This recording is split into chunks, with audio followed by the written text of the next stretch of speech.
Hola, soy Isabel Fernández y voy a hablar de dioxinas y compuestos análogos. El objetivo de esta presentación es explicar lo que son las dioxinas, su estructura química y sus características químicas, cuáles son las vías de formación y las fuentes de exposición humana. Las dioxinas son contaminantes persistentes ambientales que están presentes en el aire, en el agua, en las plantas, y en altas concentraciones las podemos encontrar en suelos y sedimentos y en alimentos de origen animal especialmente. Se trata de compuestos muy tóxicos que tienen una gran variedad de actividades tóxicas. Entre otras, pueden provocar problemas de reproducción y desarrollo, alteraciones cutáneas, afectar al sistema inmunitario, y algunas de ellas tienen un alto potencial cancerígeno. A lo largo de los años se han dado distintas alertas alimentarias, y entre ellas cabe destacar la que tuvo lugar en el año 1999 en Bélgica por contaminación de carne de pollo y huevos por consumo de piensos que estaban contaminados con aceites industriales. En el año 2007 en la Unión Europea se dio una alerta también porque algunos lotes de goma de guar que procedía de la India estaban contaminados con pentaclorofenol y también con altas cantidades de dioxinas. En 2008 en Italia hubo otra alerta por mozzarella contaminada. Parece ser que el origen era la proximidad de las plantas productoras a incineradoras de residuos. Y también ese mismo año en Irlanda se dio un brote de contaminación en carne de cerdo y productos derivados, también por consumo de piensos. A final del año 2010 en Alemania hubo una contaminación de piensos que habían sido vendidos a granjas de gallinas, cebaderos de aves, a cerdos, vacunos y conejos. La contaminación procedía de que se habían incorporado en la formulación de los piensos ácidos grasos que procedían de una planta de fabricación de biodiesel y contenía cantidades importantes de dioxinas. Parece que el origen fue un fraude comercial. En cuanto a la estructura química, estos compuestos pertenecen a la gran familia de organoclorados, que son compuestos orgánicos con uno o más átomos de cloro.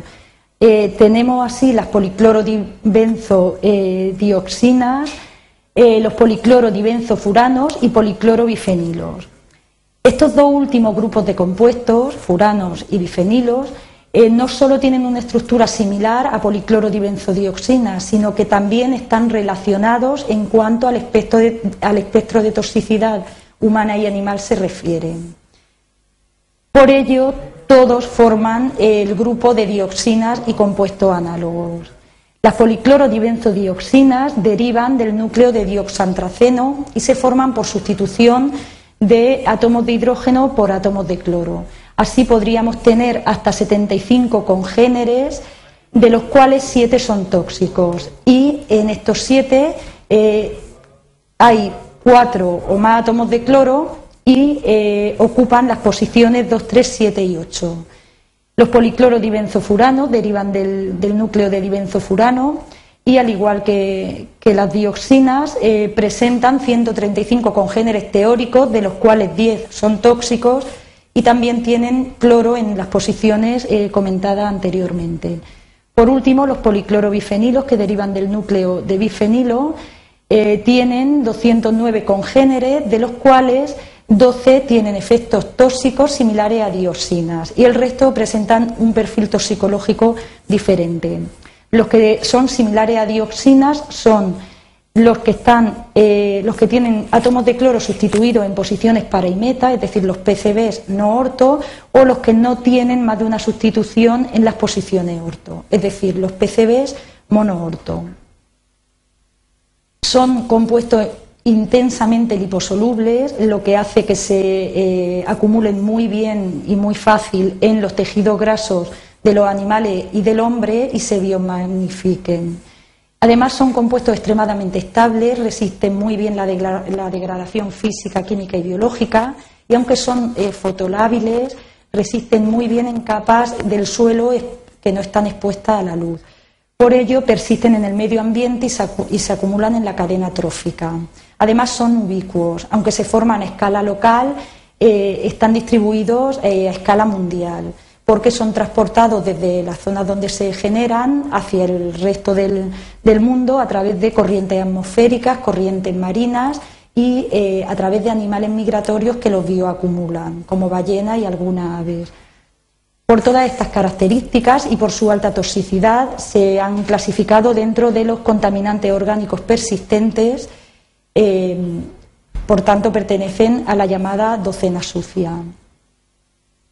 En cuanto a las vías de formación, destacar que dioxinas y furanos no tienen ningún interés industrial, por eso no son sintetizados intencionadamente, solo con fines analíticos o científicos, pero en el ámbito industrial sí que se generan como subproductos a partir de procesos térmicos que comprenden materia orgánica y cloro como resultado de una combustión incompleta o en determinadas reacciones químicas. Por ejemplo, se generan en la incineración de basuras, de restos biológicos, de medicamentos, se producen en algunos procesos metalúrgicos, etcétera. También en procesos naturales se generan dioxinas, como en erupciones volcánicas e incendios forestales. Los policlorobifenilos sí que tienen interés industrial y por ello han sido producidos en cantidades relativamente importantes como agentes dieléctricos, fluidos hidráulicos, plásticos y pinturas. Pero desde hace bastantes años está prohibida su fabricación en la mayoría de países desarrollados por los problemas de toxicidad. Hay tres fuentes de exposición humana: la medioambiental, la accidental y la ocupacional.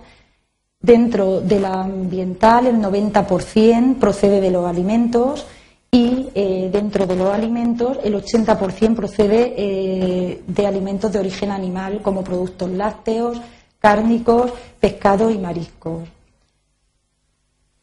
¿Y cómo entran las dioxinas a formar parte de estos alimentos de origen animal? Bien, pues pueden contaminar los alimentos de origen animal a través de los piensos, como hemos visto anteriormente, o por deposición de las emisiones procedentes de distintas fuentes en granjas o proximidades o en cursos de agua, y también por la contaminación marina. En cuanto a la contaminación accidental, destacar el accidente que ocurrió en el año 1949 en una planta química de Virginia de fabricación del herbicida 2,4,5-triclorofenol, en la que hubo una liberación importante de dioxinas, y también en el año 1976, que fue quizá el accidente más importante, que ocurrió en Italia, también en una planta de fabricación de triclorofenol, donde hubo una liberación masiva de una nube tóxica con concentraciones importantes de dioxinas que tuvo importantes implicaciones sobre la salud de las personas que vivían en la zona. En el año 2004 se dio el envenenamiento del que fue presidente ucraniano Víktor Yushchenko, y en las fotos se pueden ver que en ese año, en el 2004, presentaba signos visibles del cloracné desfigurante, que es un efecto tóxico muy típico de dioxinas. En cuanto a la contaminación profesional, pues las actividades industriales y de servicios, como la incineración de residuos, el blanqueado de papel, etcétera, son las principales fuentes de contaminación en los trabajadores y en personas que viven cerca de este tipo de industrias. Si quieren saber más, ahí he puesto 2 libros y unas páginas web que pueden ser de interés. Gracias.